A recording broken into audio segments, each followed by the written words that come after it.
আমার মেয়ে এত দুষ্টু হয়ে গেছে যে একে এক জায়গায় বসিয়ে রাখা সম্ভব হচ্ছে না। আমি কোনো কাজও করতে পারছি না, কিছুই করতে পারছি না। আর সময়টা এখন এমনই রিস্কের যে কখন কোথায় গুঁতো খাবে, কখন কি হবে, খুব মুশকিল।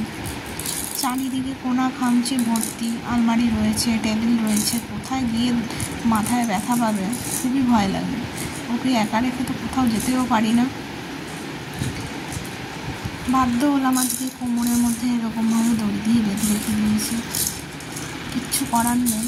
আমি জানি খুবই কষ্টকর জিনিস, কিন্তু ব্যথা পাওয়ার থেকে এই জিনিসটা আশা করি ঠিকই রয়েছে। আমার বাড়িতে যেহেতু আর কেউ নেই, আমি একা, তাই এরকমভাবে খোলা রেখে ওকে কাজ করতে পারছি না।